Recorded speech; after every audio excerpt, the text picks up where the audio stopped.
Hey there. In today's video, I'm going to show you how I photograph hummingbirds right here on my backyard patio using the Canon R5 Mark II and the RF 100 to 500mm lens.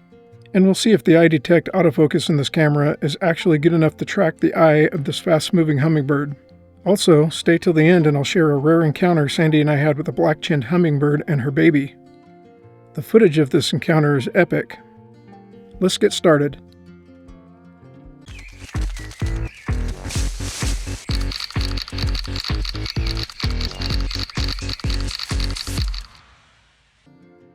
Before we get to the autofocus and eye tracking test on the hummingbird with this camera, we'll have to set up the scene.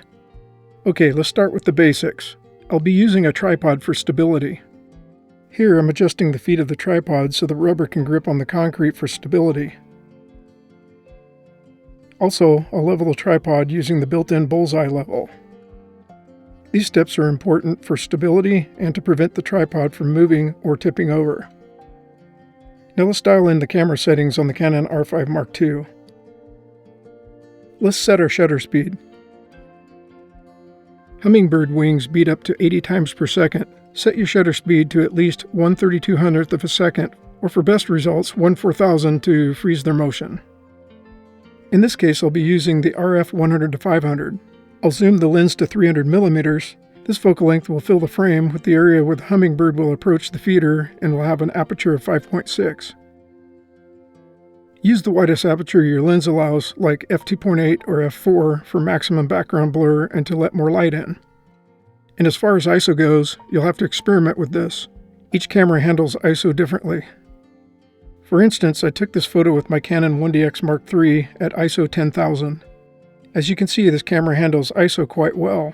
But you'll also notice it's not nearly as sharp as the Canon R5 Mark II would be. So there's a trade-off. You can start with a low ISO like around 400 and raise it as you need more light. It's better to have a sharp, slightly noisy image than a dark, unusable one.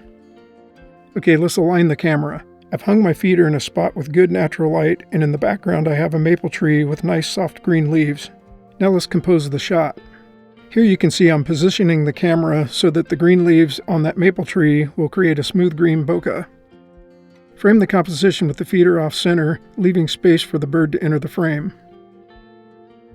Now this particular feeder has 4 feeding holes in it, so I'll place an item over 3 of the holes, leaving one of them open. That way I know the hummingbird will line up with this hole. Now we'll make sure the green background fills the area behind where the bird will hover in front of the feeder. Once everything's set up, it's a waiting game. In this case, you can also use a remote shutter release or your camera app to avoid any movement that might scare the birds.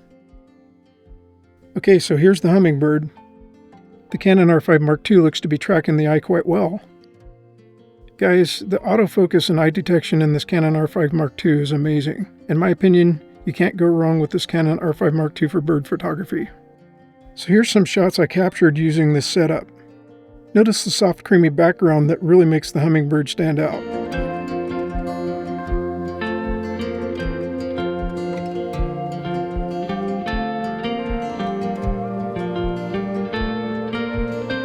Okay, so I promised to share the story of a rare encounter Sandy and I had with a black-chinned hummingbird and her baby. It all started when Sandy noticed our Chihuahua Remy running after something in the backyard. We ran out to investigate and found she was chasing a baby hummingbird. Okay everyone, introducing Meatball. Sandy named this little fluff ball after we saved her from the wrath of the Chihuahua. We set Meatball up on a perch in the backyard in hopes her mother would find her. And so mother and baby were reunited after the crisis was averted. But Meatball wasn't quite done causing chaos yet. And just as we thought all was well, Meatball decided to practice flight and flew directly into the web of a wolf spider. Her wings were stuck in the web, so I helped her out. I cleaned her off and placed her back onto the perch. After several more flight attempts, fails, and rescues, Meatball finally stayed on the perch where the mama continued to feed her.